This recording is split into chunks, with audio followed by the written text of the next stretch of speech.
அப்பாவோட கையெழுத்து ரொம்ப முத்து முத்தாக இருக்கும். அது தமிழாக இருக்கட்டும், இங்கிலீஷாக இருக்கட்டும், நான் பார்த்தது வரைக்கும் ரொம்ப அழகாக எழுதுவா.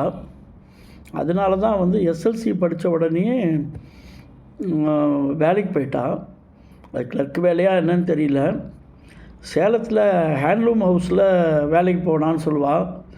அதோட ஒரு நடித்த ஃபோட்டோ கூட ஒன்று இருக்குது. ஒத்தல்லோ, அந்த ஷேக்ஸ்பியரோட ஒத்தல்லோ இதுலேயோ நடித்தது, அது ஃபோட்டோ கூட வச்சுருந்தா. இந்த கலா மாஸ்டரோட அப்பா வந்து அவரும் அங்கே தான் இருந்தார் போல இருக்கு. டான்ஸ் மாஸ்டர் கலா, அவள் அப்பா. நான் பார்த்துருக்கேன் நான் ஃபோட்டோவில். அங்கே இருந்தால் அதுக்கப்புறம் வந்து கையெழுத்து நல்லா இருக்கிறதுனால இங்கே சென்னையில் இருக்கிற ஆர்கைவ்ஸ்லையா இல்லை சேலத்துலையான்னு எனக்கு தெரியல. ஆர்கைவ்ஸ்னு சொல்லுவாள். ஆர்கைவ்ஸில் வந்து படி எடுக்கிறது, அதாவது இப்போ ஜெராக்ஸ் மாதிரி காப்பி எடுக்கிறது போல் இருக்கு. கையெழுத்து நல்லானாலும் அதில் இருந்தாலான்னு தெரியல. அதில் வந்து இருந்தான்னு சொல்லுவாள். அப்போ தான் வந்து அப்பா படிக்கும்போது தான் வந்து ரிசர்வேஷன் அதெல்லாம் வந்த காலம் போல் இருக்கு. யூனியன்னு இப்போ சொல்கிறோம் இல்லையா, அப்போ வந்து அங்கே ஆஃபீஸில் இருந்தப்போ சைக்கிளுக்கு லோன் கொடுக்கறதுக்கெல்லாம் வந்து ஹேண்ட்லூம் ஹவுஸில் அதுக்கு வந்து ரெப்ரசன்டேஷன் கொடுத்து வாங்கி கொடுத்தான்னு சொல்லுவாள். ஆனால் வந்து ரிசர்வேஷன் வந்ததுனால அந்த வேலையை விட்டுட்டு அதுக்கப்புறம் சென்னையில் வந்து தான் மெக்கானோ ஃப்ளோரிங்ஸ்னு ஒரு மொசைக் கம்பெனியில் தான் சேர்ந்து வேலைக்கு போயிருந்தா. அது வந்து எனக்கு நினைவு தெரிஞ்சதுலேருந்து அந்த கம்பெனியில் தான் இருந்தா. ஏன்னா இது எப்படின்னா, இந்த சீஃப் செக்ரட்டரி சபாநாயகத்துக்கிட்ட வந்து வேலை செஞ்சதா சொல்லுவாள். ஏன்னா நான் எஸ்எஸ்எல்சி முடித்தப்போ வந்து நல்ல மார்க் வாங்கினப்போ நேஷ்னல் மெரிட் ஸ்காலர்ஷிப்புக்கு யாராவது கெசட் ஆஃபீஸர் கையெழுத்து வாங்கணும்னு சொன்னப்போ, நேஷ்னல் மெரிட் ஸ்காலர்ஷிப் வரும்போது சீஃப் செக்ரட்டரி சபாநாயகன் கையில் தான் சென்னையில் இருந்தார் போல இருக்கு. அவர் கையில் கையெழுத்து வாங்கினா. அதோட அப்பாவோட கையெழுத்து என்கிட்ட இருக்கிற காப்பியில் வந்து, ஏன்னா அவெல்லாம் ஒரு கையெழுத்து ஒரு இதில் தான் ஒரிஜினலில் தான் போடுவாள். அதனால் இன்னொரு காப்பியில் அந்த கையெழுத்து இல்லை. ஸோ அந்த மாதிரி வந்து ஒரு இனிஷியேட்டிவ் எடுத்து, ஈவன் அந்த எதுக்கு சொல்கிறேன்னா, அந்த சைக்கிள் லோன் வாங்கி கொடுக்கறதுக்கெலாம் கூட ஒரு நான் ஏற்பாடு பண்ணான்னு கேள்வி. ஆனால் ரிசர்வேஷன் வந்தப்போ ப்ரொமோஷன் வேணான்னு கவர்மெண்ட் வேலையை உதறிட்டு ப்ரைவேட் கம்பெனிக்கு வந்துட்டா. ஆனால் இதில் வந்து ஒரு விஷயம் வந்து, அப்பா வந்து அத்தை வந்து கூட்டிகிட்டு வந்தான்னு சொன்னேன். எங்கள் அத்தை என்ன சொன்னாலும் அதை வந்து தப்பாமல் கேட்பா. அதுவே எங்களுக்கு வந்து எனக்கே அது புரியாத புதிராக இருக்கும். அது இல்லாமல் அத்தை பசங்க வந்து மணி பிச்சான்னு இருந்தால் சொன்னேன் இல்லையா, அந்த மணின்றவன் வந்து ஏதோ சினிமா கம்பெனி அது இதுன்னு இருந்ததுனால ஒன்றும் டிரைவராக வேலை செஞ்சு அது மாதிரி தான் இருப்பான். பார்த்தா அந்த மணி வந்து அப்பாவோட வாட்ச் ஒன்று நான் வாங்கிக்கிறேன்னு சொல்லிட்டு மாமாவோட வாட்ச் வாங்கிக்கிற மாதிரி. ஏன்னா மணிக்கும் அப்பாவுக்குமே வந்து ஒரு 4-5 வயசு தான் வித்தியாசம் இருக்கும்னு நினைக்கிறேன், மோரார்லெஸ். வாட்சை வாங்கிட்டு அதை வாட்சை விற்று போயிட்டான். அதே மாதிரி சைக்கிளில் ஏதோ எடுத்துன்னு போகிறான்ட்டு சைக்கிளை விற்று போயிட்டான். இது என்ன பண்ணாலும் அப்பாவுக்கு கோபமே வரல. என்னடா இது நம்ம இப்போ பொருளெல்லாம் நாங்கள் இப்போ சின்ன பசங்களாக தான், நம்ம எப்பவுமே சின்ன பசங்க நம்மளோட பொருளை வந்து வேறு ஒருத்தர் இப்போ எடுத்து போனால் பிடிக்காது இல்லையா. அதனால் என்னடா இதெல்லாம் இவ்வளோ இது இருக்க, இப்படிலாம் பண்ணுறாளேன்னு தெரியும். அப்போ தான் தெரியுது அப்பா கஷ்டப்பட்ட காலத்தில் அத்தை தான் வளர்த்தான்றதுனாலையும் சின்ன வயசுலேருந்தே அவள் கூட பழக்கன்றதுனால தான் இது மாதிரி இருந்தான்னு பின்னாடி தோணித்தே தவிர அப்போ வந்து எங்களுக்கு அந்த அளவு தெரியாது. அதே மாதிரி நாங்கள் குழந்தைங்களாக இருக்கும்போது பக்கத்து வீட்டு பசங்க எல்லோரையும் சேர்ந்துட்டு இந்த ராஜு அது மாதிரிலாம் இருப்பாங்க. பக்கத்தில் ஒரு ஐங்கார் பையன் வீட்லேயே வந்து கிரிக்கெட் பேட்டு பால் வச்சுட்டு விளையாடி பல நாள் வந்து லைட்டை உடச்சிருக்கோம். வீட்டுக்குள்ளே இருக்கிற லைட்டை உடைச்சோன்னா அது உடச்சதை பற்றி எங்கள் அம்மாவும் கேட்டதில்லை, அப்பாவும் கேட்டதில்லை. அது உடனே மாற்றிடுவாளே தவிர ஏன் உடைச்ச எதுன்னெலாம் கேட்க மாட்டான். அதுமாரி வீட்டில் பணம் வச்சுருந்தா காமனாக இருக்குமே தவிர அம்மாவோ நாங்களோ யாரோ எடுத்துப்போமே தவிர எதுக்கும் வந்து கணக்கு கேட்டதே கிடையாது. இதெல்லாம் ஒரு வினோதமான பழக்கம் நார்மலாக. அப்பாவோட இனிஷியேட்டிவ்னால் வந்து முதல்ல வந்து எஸ்எல்சி தான் படித்ததுக்கப்புறம் கூட பிகாம் படிக்கலான்னாலும் கூட புக் கீப்பிங் அண்டு இன்னொரு கோர்ஸு சட்டுன்னு எனக்கு நினைவு வரல, அக்கௌண்டன்சின்னு நினைக்கிறேன். அக்கௌண்டன்சி அண்ட் புக் கீப்பிங் வந்து படிச்சிருந்தனால தான் இந்த மெக்கானோ ஃப்ளோரிங்ஸ்ன்ற கம்பெனியில் அக்கௌண்டண்ட்டாக சென்னையில் சேர்ந்துட்டான்.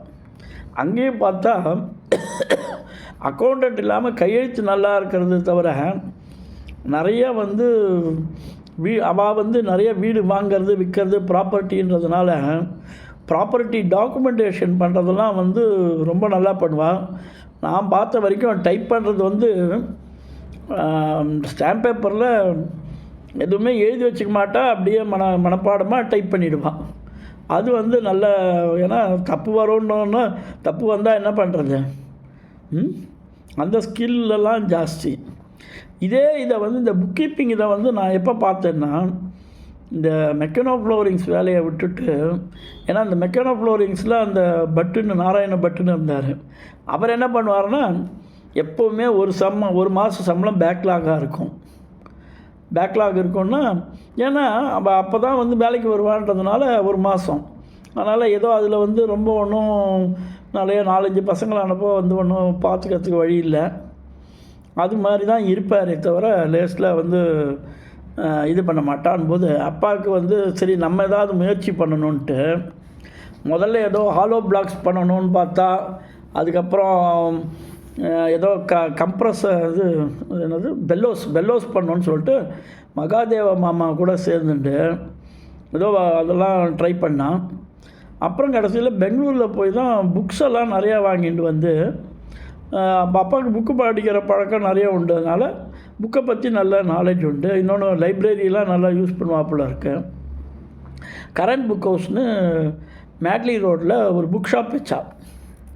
அப்போ தான் ரமேஷ் வந்து காலேஜு, அவன் வந்து பாலிடெக்னிக் தான் படித்தான் அவன் அந்த சமயம். நான் வந்து டிகிரி ஏதோ போகிறது. இதில் வந்து துணிச்சல் என்னென்னா 5 பசங்களை வச்சுட்டு வேலையை விட்டுட்டா ஒன்றுமே கையில் ஒன்றும் பைசா பெருசாக கிடையாது. அதுக்கப்புறம் இந்த புக் ஷாப்பு வந்த உடனே என்ன பண்ணான்னா புக் ஷாப்பையும் வந்து சரியாக இல்லைன்னு க்ளோஸ் பண்ணிட்டான். க்ளோஸ் பண்ணிட்ட உடனே தான் வந்து வேலை இல்லை ஒன்றும் இல்லை. இப்போ 5 பசங்க, நான் வந்து டிகிரி படிக்கிறேன், ரமேஷும் வந்து பாலிடெக்னிக் படிக்கிறான், அப்போ மற்றெல்லாம் படிக்கிறான். இது ஒரு இது. ஆனால் வந்து நல்ல ஒரு அப்பாவுக்கு வந்து முருகன் மேலே நல்ல இது உண்டு.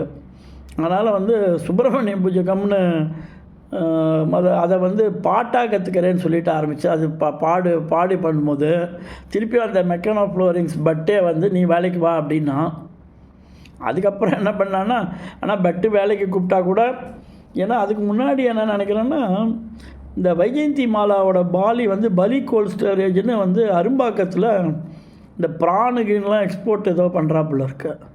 அதில் ஏதோ வேலைக்கு ட்ரை பண்ணினான்னு கேள்வி. அதை கேட்டு திருப்பி நாராயண பட்டு எதுக்கு புக் ஷாப் வச்சுருக்கீங்க, நீங்கள் இங்கேயே வந்துருங்கன்னு சொன்ன மாதிரி. ஆனால் அதுக்கப்புறம் பட்டுக்கிட்ட போனதுக்கப்புறம் கொஞ்ச நாள்லேயே வந்து உட்லண்ட்ஸில் சேர்ந்துட்டான். இதுக்கு நடுவில் என்ன சொல்லணும்னா, அப்பாவோட இனிஷியேட்டிவ் பற்றி சொல்லணுன்னா, அந்த ஈவன் வந்து அண்ணா நகர் வரத்துக்கு முன்னாடி 1969, 67, 68 நினைக்கிறேன். அப்போ வந்து அண்ணா நகரில் வேர்ல்டு எக்ஸிபிஷன் நடந்தது அண்ணாதுரை வந்தப்போ. அதுக்கு வந்து இன்னும் பாலவிநாயகர் பஸ் அண்ட் ஸ்போர்ட்ஸ் சொல்லிவிட்டு ஒரு இதோட டைஅப் போட்டுட்டு அதுக்கு ஒரு பிளாக்லாம் பண்ணி அது ஏதோ பஸ்ஸு அரேஞ்ச் பண்ணுறதெல்லாம் பண்ணாலே தவிர அது வந்து லான்ச் ஆன மாதிரியே தெரியல. ஆனால் வந்து இனிஷியேட்டிவ்ஸ் இருந்தது, ஒரு நிறைய வேரியஸ் இது பண்ணணுன்றது. அதே மாதிரி ஈவன் வேலைக்கு போகும்போது நான் 8வது படிக்கிறதுக்குள்ளேயே வந்து நங்கநல்லூரில் வேறு ஒரு நிலம் வாங்கினா, ஆனால் வந்து பூனலுக்காக அதை விற்றுட்டான். அது இல்லாமல் அதே மாதிரி அண்ணா நகரில் ஒரு ஃப்ளாட்டு, எல்ஐஜி ஃப்ளாட்டு, அது வந்து லாட்டில் வந்தது. அது வாங்கினா அதையும் வந்து அப்புறம் தான் இந்த மெக்கானோ ஃப்ளோரிங்ஸ்லேருந்து உட்லண்ட்ஸில் சேர்ந்துட்டான்னு சொன்னேன் இல்லையா. அதனால் வந்து உட்லண்ட்ஸில் சேர்த்தப்போ கொஞ்ச நாள்லேயே நல்ல பொறுப்பு இருந்தது. இந்த உட்லண்ட்ஸ் கிருஷ்ணராவும் வந்து நாராயண பட்டோட அண்ணா தான் ஆக்சுவலாக. அப்போது வந்து ஜெம்மி பில்டிங்கில் சங்கர் ராவ் வந்து ஒரு ரெண்ட் கண்ட்ரோலில் இருந்த வீடை வந்து உங்களுக்கு வேணால் தரேன் விலைக்கு அப்படின்னாரு. ரெண்ட் கண்ட்ரோல்லேருந்து வெளியில் வந்துடுச்சு. அதை வந்து வாங்கினான். அதை வாங்கினபோது அதுக்கப்புறம் அதுக்கு ரமேஷ் வந்து நிறைய பார்த்து, அது அவனோட புராணம், அது தனி. அதுக்கு போய் வாட்ச்மேனை இது பண்ணி எல்லாம் பண்ணினது வேறு விஷயம். அப்போ சிமெண்ட்டெல்லாம் ரொம்ப கஷ்டமான காலத்தில் கூட பெரியம்மாவோட தம்பிக்கிட்டேருந்து டால்மியா சிமெண்ட்ஸில் வேலைனால டால்மியா சிமெண்ட்ஸ்லேருந்து ஷிப்புலேருந்தே டைரெக்டாக வந்து டால்மியா சிமெண்ட் மூட்டையில் சிமெண்ட் வந்தது. அதை வச்சு தான் அந்த ஜெம்மி பில்டிங் வீட்டில் மாடியெல்லாம் கட்டினோம். இதுக்கு நடுவில் அதுக்கப்புறம் இன்னும் ஒன்று சொல்லணுன்னா, பிஎஸ்சி முடித்து டிகிரி படிக்கும்போது இன்ஜினியரிங் காலேஜில் அண்ணா யூனிவர்சிட்டிக்கு மாத்திரம்தான் அப்ளிகேஷன் போட்டிருந்தேன். ஆனால் அது வந்து ஒரு வந்தால் வரட்டும்ன்ற மாதிரி பார்த்ததுனால அது ஒன்றும் வரல. நடுவில் காலேஜுக்கெலாம் எதுக்கும் போடலை. டிகிரி காலேஜ் படிக்கிறதா என்னன்றது ஒன்றும் தெரியல. இன்னொன்று வந்து காசு ஜாஸ்தி செலவு பண்ண முடியாதுன்றதுனால கவர்மெண்ட் காலேஜில் ஃப்ரெண்ட்ஸ்லாம் வேறு பிரசிடென்சி காலேஜில் மாத்திரம்தான் அப்ளிகேஷன் போட்டேன். வேறு எதுக்குமே அப்ளிகேஷன் போடலை. ஸோ அதுக்கு அட்மிஷன் பற்றி இது மாதிரி இது வேலைக்கு போகிறத பற்றி இல்லாமல் காலேஜ் அட்மிஷன் பற்றி பேசும்போது இந்த இனிஷியேட்டிவ்காக சொல்கிறேன். அப்பாவோட யாரோ தூரத்து சொந்தம். அப்போ வந்து எங்களுக்கு அபிராம்புரமா அதெல்லாம் எங்கே இருக்குன்னே தெரியாது. ஆரியபுரம்லாம் ராஜாநாமலிபுரம். மகாதேவன் ஒருத்தர் வந்து ஜியாகிரஃபி டிபார்ட்மெண்ட்டில் ஒரு கிறிஸ்டியன் ஜியாகிரஃபி ப்ரொஃபஸர் போல இருக்குது பிரசிடென்சி காலேஜில். அதை எங்கேயோ பிடிச்சி அவரோட கையெழுத்தை வாங்கிட்டு ஒரு லெட்டர் வந்து கொடுக்குற மாதிரி யாருக்கோ ஒருத்தருக்கு கொடுத்தா, ஜெயச்சந்திரன் யாரோ பேர் கொடுத்தா. அப்புறம் வந்து நான் வந்து இன்னொரு என் ஃப்ரெண்டு கையில் அவர் யாருன்னு சொல்லி கேட்கும்போது நானே பண்ணேன்ட்டு எனக்கு அட்மிஷன் கிடைச்சது. எதுக்கு சொல்ல வரேன்னா, ஒரு முயற்சின்றது பசங்க சொன்னால் கூட அதுக்கு ஏதாவது ஹெல்ப் பண்ணணுன்ற எண்ணம் இருக்குது. அதை வந்து செயல்படுத்தினான்றதுக்காக தான் மெயினாக சொல்கிறேன். அதே மாதிரி ஈவன் நான் வந்து பிஎஸ்என்எல்லில் நல்ல மார்க்கு எல்லாம் எடுத்திருக்கேன்னாலும் கூட 94% டிகிரியில் வந்து தேர்ட் பார்ட்டில் இருக்குது. இன்னொன்று வந்து பிஎஸ்என்எல்லில் ஜேஇக்கு வந்து மொத்த மார்க்கு தான். ஈவன் இங்கிலீஷ் தமிழெல்லாம் பார்த்து எடுப்பான்னா கூட அது வந்து ஆட்டோமேட்டிக்காக தான் எனக்கு மெரிட்டில் தான் வந்ததுன்னு நினச்சா கூட எனக்கு தெரியும். ஏன்னா எனக்கு வந்து இந்த மாதிரி ரெக்கமெண்டேஷன் பண்ணால் பிடிக்காதுன்னு தெரிஞ்சதுனால எனக்கே தெரியாமல் அப்பா வந்து சொல்லியிருக்கலான்னு நினைக்கிறேன். ஏன்னா பிஎஸ்என்எல்லில் இருக்கிற அத்தனை ஜிஎம்மும் பார்த்தோன்னா அங்கே வந்து உட்லண்ட்ஸில் வந்து ஸ்விம்மிங் பூல் என்ஜாய் பண்ணுறது அதெல்லாம் பண்ணியிருக்கான். ஏன்னா அப்பா கூட அந்த டெலிகாம் இது பார்த்தவர் வந்து முன்னாடி அவர் மூலமாக சொல்லியிருக்கலாம். அப்போ வந்து அந்த ஏவிஎஸ் மணின்றவர் அவருக்கு ரொம்ப ஃப்ரெண்டு. அவர் தான் சிஜிஎம்மாக இருந்தார் தமிழ்நாடு சர்க்கிளில். ஸோ அதுக்கப்புறம் வந்து பிஎஸ்என்எல்லில் ஜேஇயாக ஜபல்பூருக்கு போகிறேன் நான். இப்போ ஜபல்பூர் போகும்போது அது ஃபஸ்ட் கிளாஸ்லாம் கிடச்சதுனால வந்து ஸ்டேஷன்லலாம் ஏற்றி விட்டா. ஜபல்பூர் போகும்போது நான் வந்து ஜபல்பூர் வந்து அக்டோபர் தானே, அக்டோபரில் போகிறேன். ஒரு மாதம் 1.5 மாதத்துக்குள்ளே வந்து தீபாவளி வருது. அப்போ எல்லாம் ஸ்வீட்லாம் பண்ணி அனுப்பியிருந்தாங்க. அதனால் அதுவும் வந்து எனக்கு ஒரு ஆச்சரியமான விஷயமாக தான் இருந்தது. அதே மாதிரி அப்பாவோட மெயின் பெரிய ஒரு அச்சீவ்மெண்ட் சொன்னோன்னா, கம்பெனியாக உட்லண்ட்ஸை வந்து ப்ரைவேட் லிமிட்டடாக தான் ப்ரைவேட் லிமிட்டட் இல்லை பார்ட்னர்ஷிப்க்கு இருந்ததை வந்து கம்பெனியாக போனால் நல்ல இது இருக்கும் அப்படின்னு சொல்லிட்டு ப்ரைவேட் கம்பெனி ஆக்கினான். அதில் வந்து அப்பாவோட இது வந்து முயற்சி நல்ல இன்வால்மெண்ட் இருக்குதுன்னு நினைக்கிறேன்.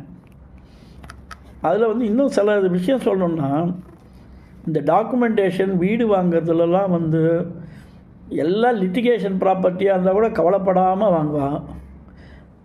ஆனால் என்ன சொல்லுவான்னா பொசஷன் இஸ் ரைட்டுன்பா. இது எதுக்காக சொல்ல வரேன்னா, ஆழ்வார்பேட் ஸ்ரீராம் காலனி வீடு வந்து நாங்கள் வந்தப்போ அங்கே வந்து ஒரு மாமி மாடியில் இருந்தா. சின்ன ஒரு ஒரு வெராண்டா, ஒரு ஒரு ஆஸ்பெஸ்டா ஷீட் போட்ட ஒரு ஹாலில் எல்லாம் கிச்சன் எல்லாம் போல இருக்குது.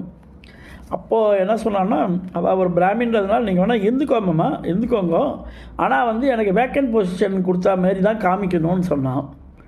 அதனால் வந்து அதை வந்து ரொம்ப இன்சிஸ்ட் பண்ணுவான். அதுக்காக சொல்கிறேன் சிலதெல்லாம். ஸோ துணிஞ்சு வந்து லிட்டிகேஷன் ப்ராப்பர்ட்டியை வாங்குவா. ஈவன் எனக்கும் ரமேஷ்காக ஆதம்பாக்கத்தில் வாங்குகிற ப்ராப்பர்ட்டியும் அது பார்த்தோன்னா யார் மூலமாக தெரிஞ்சு ஹஸ்பண்ட் இறந்து போயிட்டான், அவளுக்கு ஒன்றும் செலவுக்கு இல்லைன்ற ஒரு மாதிரி ப்ராப்பர்ட்டி. அந்த மாதிரி ப்ராப்பர்ட்டியை வாங்கும்போது அதுக்கு உண்டான ப்ரொவிஷன்ஸ்லாம் பண்ணணும். அதெல்லாம் போட்டு, ஏன்னா இது வில் இல்லாமல் வந்தாலும் இன்டர்ஸ்டேட்னு பேர். இன்டர்ஸ்டேட் பண்ணும்போது அப்போ நாளைக்கு வந்து அவளோட வாரிசுகள் கூட எங்களுக்கு தெரியாமல் வச்சுட்டான்னு கேஸ் போடலாம். ஸோ இதெல்லாம் வந்து துணிஞ்சு வாங்கணுன்னா கொஞ்சம் நல்ல ஒரு தைரியம் இருக்கணும். அதுக்காக சொல்ல வரேன். அதே மாதிரி கடைசி காலத்தில் வந்து அம்மா வந்து மயிலாப்பூர் பக்கத்தில் தான் போகணுன்னு சொல்ல போது, அப்போது வந்து அங்கே வந்து எங்களது வந்து அது வந்து ஒரு டெட் எண்ட் வீடாக இருந்ததுனால என்ன தான் இருந்தாலும் 5 பசங்க இருக்கும்போது நாளைக்கு இந்த ப்ராப்பர்ட்டினால் நாளைக்கு கூட சண்டை வரக்கூடாதுன்ட்டு அதை டிஸ்போஸ் பண்ணணும்னு நினச்சி. இத்தனைக்கும் அம்மாவுக்கும் அது விருப்பம் இல்லை. என் பொண்ணு வந்து ஏன் அப்பா தாத்தா இதை விற்கிறா அப்படின்னு சொன்னால், அதுவும் ஒரு தீபாவளி அன்றைக்கி அட்வர்டைஸ்மெண்ட் கொடுத்துட்டா. தீபாவளி அன்றைக்கி அமாவாசை அன்றைக்கி பார்த்தோன்னா ஏகமாக ஃபோன் ரிங் பண்ணிகிட்டே இருக்காது. அப்புறம் அது போயிட்டு அப்புறம் எப்படியோ அது ஒரு வழியாக விற்று போச்சுன்னு வச்சுக்கோங்களேன். அதே மாதிரி இன்னொன்று வந்து எல்லோரையும் வந்து நீங்கள் தனியாக போங்கன்பா. அப்போ நாங்கள் வந்து எல்லோரும் ஒன்றா இருக்கிறது தான் நல்லா இருக்கும் அப்படின்னு, ஏன்னா ஜாயின்ட் ஃபேமிலியாக இருந்தனால நினைப்போம். அப்புறம் தான் பின்னாடி தோணித்து, எப்படி இருந்தாலும் குடும்பம் வந்து அதிகமாக போக எல்லோரும் ஒன்றா இருக்கிறதுன்றது முடியாததுன்றது தான் தோணித்து. ஏன்னா தன்னோட அனுபவத்தில் பசங்க எல்லாம் ஒன்றா இருக்க விரும்பினாலும் கூட ஒரு நிலைக்கு அப்புறம் தனியாக போகிறதுன்னு சொன்னாலோன்றது. அப்பா வந்து தன்னோட அண்ணா பொண்ணு ஜானகியை வளர்த்தான்னு சொன்னேன். அதோட இன்னொரு விஷயம் சொல்லணுன்னா, எங்கள் அம்மாவோட அக்கா பாக்காலில் இருந்தா. அவர் வந்து காடாக இருந்தார், சீனிவாசன் சொல்லிட்டு. அவர் வந்து கேன்சரில் இறந்து போயிட்டார். ஈவன் கணேஷனோட பிறந்தப்ப கூட அவர் வந்து மாம்பழத்தில் புண்ணியாவஜனத்தில் நான் அவரை பார்த்துருக்கேன். அது அவரை அப்போ வந்து அவளுக்கு 3 பசங்க. பெரியவன் வந்து கணேசன், அதுக்கப்புறம் இந்திரா பொண்ணு, ராஜான்னு ஒரு பையன். அப்போ அந்த இந்திரா வந்து எங்கள் ஆற்றுல வந்து படித்து ஒரு 1.5 வருஷம் இருந்திருப்பான்னு நினைக்கிறேன். 2 வருஷமாக 1.5 இருந்திருப்பான்.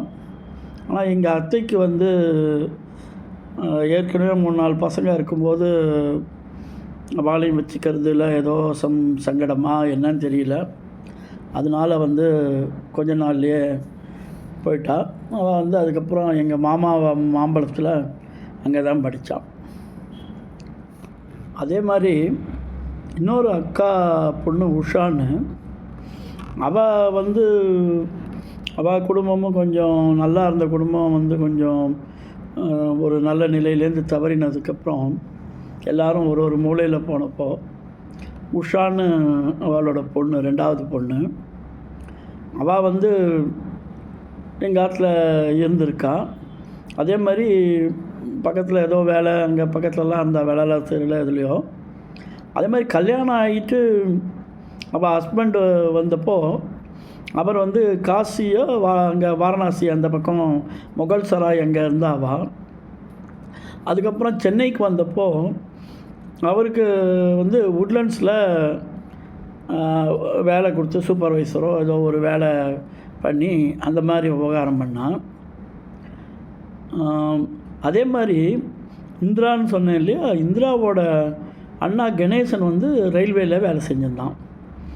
அவள் வந்து மடிப்பாக்கத்தில் வீடு கட்டும்போது அவனுக்கு வந்து அந்த ரயில்வேயில் வந்து அப்போல்லாம் வந்து அவ்வளோ ஈஸியாக வந்து வீடு கட்ட பணம் கிடைக்காது.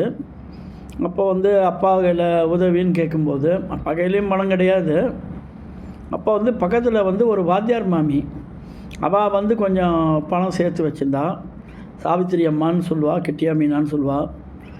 அவள் கையில் வந்து கடனை வாங்கி கணேசனுக்கு கொடுத்து, அதுக்கு வட்டிக்கு தான், சும்மா ஒன்றும் இல்லை, வட்டிக்கு பணம் கொடுக்கணுன்னா கூட திருப்பி தரணும் இல்லையா? அதுக்கு வந்து அப்பா வந்து ஷூரிட்டி மாதிரி இருந்தான்றது அது ஒரு, அதனால் ஏதோ ஒரு விதத்தில் தன்னை சார்ந்தவளுக்கு உதவி பண்ணியிருக்கா அப்படின்றது குறிப்பிடத்தக்கது.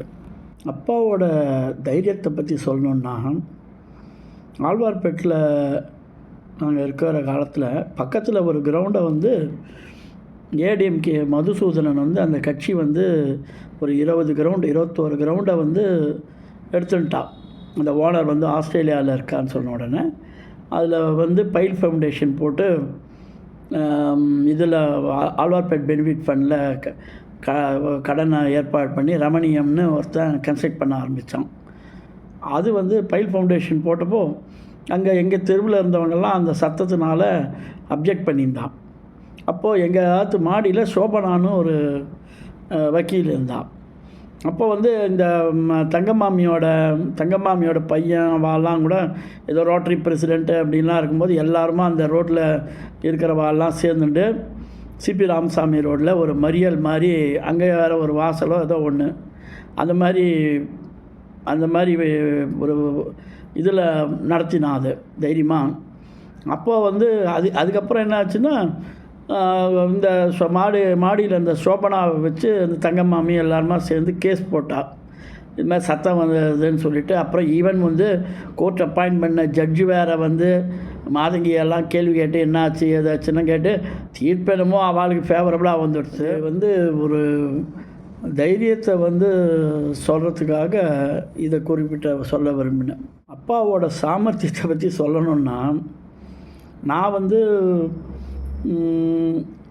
டிகிரி முடிச்சுட்டு இதில் வேலை செஞ்சதுக்கப்புறம் சேலத்துலேருந்து சென்னைக்கு வந்து மேற்கொண்டு இன்ஜினியரிங் படிக்கணும். ஏன்னா இன்ஜினியரிங் கிடைக்காதனால இன்ஜினியரிங் படிக்கணும், கிரேட் 80ன்னு ஒரு இது பண்ணினதுனால கல்யாணம் வேணான்னே சொல்லியிருந்தேன். நிறைய வரன் வந்தது, எல்லாத்தையும் ஒன்று கூட நான் திரும்பி கூட பார்க்கல. அது வாழ்ந்ததெல்லாம் அப்படியே வச்சுட்டா. ரமேஷ் கல்யாணம் ஆனதுக்கப்புறம் வந்து 87 வாக்கில் பொண்ணு பார்க்கும்போது ஏதோ பண்ணு அப்படின்னா, கிட்டத்தட்ட நான் முடிக்கிற ஐடியாவில் இருந்தேன். ஒரு 2 சப்ஜெக்டோ அதை தான் இருந்தது. அப்போ பார்த்தேன்னா கிளம்பும்போது பார்த்தேன்னா எனக்கு பொண்ணு பார்க்க போகிறோன்றதே தெரியாது. கார்த்தால் சொல்கிறான் பொண்ணு பார்க்கணும் அப்படின்ன உடனே எனக்கு என்ன போட்டுக்க ட்ரெஸ்ஸு கூட இல்லை அப்படின்னு சொல்லியிருந்தேன்.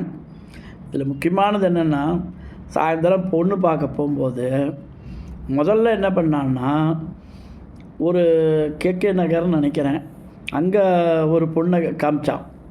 நார்மலாக நான் ஒரு பொண்ணை தான் பார்ப்பேன், வேறு யாரும் ஏதோ ஒன்று அப்படின்ற மாரி சொல்லிட்டேன். நீங்கள் நினச்சதை பண்ணுங்கன்ற மாரி சொன்ன உடனே என்ன பண்ணான்னா, முதல்ல வந்து கேகே நகரில் ஒரு பொண்ணை காமிச்சான். அந்த பொண்ணு காமிச்ச உடனே போய் பார்த்தோம். அப்புறம் வந்துட்டோம். அதுக்கப்புறம் வடபழனியில் இன்னொரு வீட்டுக்கு போகலான்னு. அப்போ நான் கேட்டேன், எதுக்கு வந்து ஒன்று தான் பார்த்தாச்சே போதுமே அப்படின்னோடனே, இல்லை இதையும் பார்க்கலாம் அப்படின்னு சொல்லிவிட்டு வடபழனியில் கூட்டிகிட்டு போய் அங்கேயும் பொண்ணு பார்த்தோம். பார்த்த உடனே அதுக்கப்புறம் என்ன சொல்கிறான்னா, பாரு, முதல்ல பார்த்த பொண்ணுக்கு அப்பா கிடையாது, இவா வந்து பேங்க் மேனேஜர், எல்லாம் சொந்த வீடு எல்லாம் இருக்குது. அந்த முதல் பொண்ணுக்கு அண்ணாவாக தான் இருக்குது, அப்பா கிடையாது. அதனால் அதாவது ஒருத்தரை காமிச்சு 2 சாய்ஸ் மாதிரி கொடுத்து இவாளை விட பெட்டர் அப்படின்னு ஒன்று சூஸ் பண்ணுற மாதிரி ஒரு சாமர்த்தியமாக பண்ணினதாக எனக்கு தோன்றுறது. நானாக யார் வேணான்ன உடனே அப்பா வந்து அந்த பேங்க்கு இருக்கிறவாளை கல்யாணம் பண்ணிக்கிறது தான் பெட்டர்ன்ற மாதிரி சொன்னான். அப்படி தான் வந்து அமைஞ்சது. இது வந்து அப்பாவோட ஒரு சாமர்த்தியத்துக்காக சொல்கிறேன்.